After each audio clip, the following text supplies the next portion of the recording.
My daughter's art teacher had them do this thing where you use a Citrosolve, which is a solvent to remove adhesives and stuff like that. And they use it to transfer ink from paper onto fabric. And I started thinking about it, and it looks really cool because it's kind of faint and spooky, and I like that. It's just kind of a neat effect. And I started thinking about how I could possibly do that on a cake, because I'm thinking Citrosolve is citrus, it's orange oil, maybe I could use orange oil. And then I started getting really complicated. But then I realized that it's very simple to do this with wafer paper and vodka. And I'm going to show you what I'm talking about. Let me get this here. See this right here? That's the squirrel that comes to my house and looks in the window. He sits on the porch and looks in the back window. This is just a printed butterfly that I sell on Etsy. I just took a couple that I have lying around. And these are actually on the cake. They're not the wafer paper. It's a faint image, but it's a photographic image. So you can do whatever you want to put it on there. I'm going to turn this. I'm trying to get this so you can see it in the camera. It's kind of hard to line up. Okay. Here's a dragonfly. This is black and white, and it comes out kind of gray, but you can see every single bit of the detail on there, so it's pretty cool. And this was a photograph of a butterfly that I had taken, and again, I'm trying to line it up. And I just printed it out and cut it out and put it on there, and it came out great. So it's the kind of thing where you can, oh, and these are some butterflies. See, it works better if there's contrast and if the image is bright, and then you get a better color on there. And here's a little frame. That's a picture of a thing that I have, and I just changed it to black and white and did a little photoshopping, then I put it on there. So it does work better if the image is contrasty and if there's some color. So I'm going to put this butterfly on there and show you how to do it. I'm going to do a whole bunch. I have a whole bunch of things here. I'm so excited about this. I just love this because it is kind of light and spooky and creepy looking, but it could also be a very pretty kind of soft background for a cake. You could go over this if you wanted to take like a food coloring marker and kind of make some areas darker. You wouldn't have to. You could just take one big flower and put it all over there. It's very simple to do. Okay, so the first thing is you need a big bottle of cheap vodka. And if for some reason you have like religious restrictions that won't let you use alcohol, I don't know if this will work with water, because I think the alcohol evaporates so quickly. That's part of the process of transferring the food coloring onto the paper, onto the fondant without having it spread around. If you use water, it might dissolve the wafer paper and it just won't work. So you need the vodka, you need a wafer paper image, and I sell plenty of these on my shop. You can get them anywhere that sells the wafer paper. There are plenty of sources, and you need just a regular paintbrush. I'm also using a little foam brush, and that's just to tap the thing down, but I don't think you really need that. Now, I first started doing this, I tried it with painting the actual image on the back. Not on the front. You don't want to paint the front because then the ink will go all over the place. But it seems to work just fine if you paint the cake itself. Just so it's tacky. You don't want it to be wet so that it's drippy. But it can't be too dry either, but it doesn't really matter. All right, so I painted that. I'm going to take this as the color side is going down. Color side down on there. And just press it onto the cake. And this cake has fondant. I don't think this is going to work on buttercream, just because it needs a surface to transfer to. I'm going to take the vodka again. Not a wet brush, just kind of damp, and just kind of tap it. If you get it too wet, the color here will start to spread outside the borders of the image, and you'll get some smearing, but you can always take a smaller paintbrush and just remove that from the cake once you're done transferring it. Okay, so I painted that, and now I'm going to tamp this down and just leave it for a while. And I'm going to put another one on here. I'll do the pink one. I'll put a pink one here. And I am trying to do this so y'all can see it. Alright, so I pat it on there.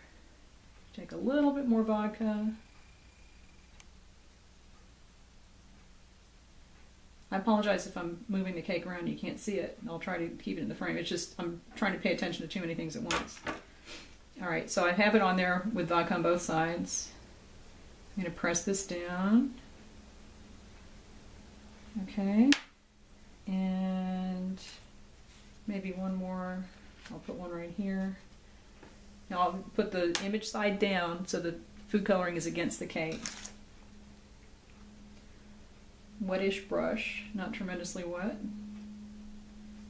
Just damp so that you kind of make sure that the paper is adhering. You want it to really press on the fondant. And you also want to make sure that the fondant is relatively smooth, because if there are dips in it, it's not going to press flat on it and the ink won't transfer. Now when I'm saying ink, I'm talking about food coloring. These are all edible images, so you could put them on the cake and leave them. But this gives you a different effect, and you don't have to worry about wafer paper on the cake. I don't mind wafer paper on cookies, but for some reason on the cake, because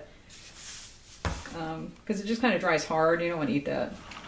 Cookies, for some reason, it doesn't bother me. I think maybe because the icing on cookies is kind of hard to begin with. All right, so while those are sitting, and you really don't have to wait that long, you can take it off relatively soon, but I'm just going to do another one on the top here. Okay. I'm going to take this little frame, turn it so the ink side is down against the cake. I'm going to place this here, and you can see this is a random experimental cake. It has nothing to do with a design. I'm just trying to see if this is going to work.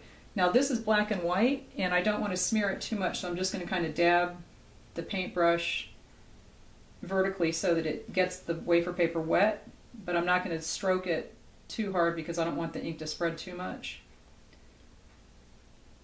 And like I said, if it does spread a little bit, you can just wait until everything dries and go back with another paintbrush that has vodka on it and remove what's spread. So it's not a huge deal, but it just saves you some time if you don't have to do that. All right. All right, let's leave that and go back to the first butterflies. Now, if you need to use a knife to pull it off, do that. You're just going to pull it off, and look, it's on the cake. I love it so much because it is light. It's not going to be as dark as the actual image was. It's kind of ethereal. That one's very light. It does work better if you use the brighter colors. And you can just experiment on an extra piece of fondant. Before I did this, I rolled out a piece of fondant and kind of experimented with it a little bit. Now I can see that this one is not coming off for the color very well, so I'm going to get a little bit more vodka and just dab it a little bit more,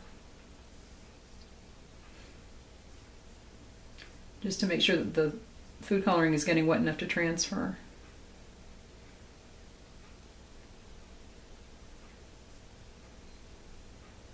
Okay. And you really don't have to wait, you can just pull it off. Let me see. See if this works.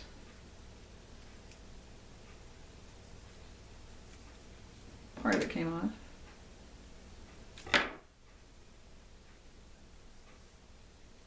And just peel it off, and there you have the image. You just throw the old wet one out. That's really cool. Okay, now let's go back to this one and see what happened with that. There we go. I love that. I'm going to work on it some more. I think the darker they are and the longer you leave it on there, the better it'll transfer. But that's really, really cool. To put a picture of a squirrel on a cake. And I don't know why you would want a picture of a squirrel. I want to give him a name, but I don't recognize him out back. He might be a different squirrel than the other ones that come up. So anyway, this is just a technique that I came up with today, and it works pretty well. Just make sure that you're going for something with more contrast, and I really like the way this photograph transferred. So just experiment a little bit, see how wet you have to get the fondant to make the ink stick to it to begin with, and then wet the paper, and you'll see what happens, and figure out what combination works for you, and it's a really easy thing to do. So leave any questions if you have any, and I will try to answer them as soon as I can.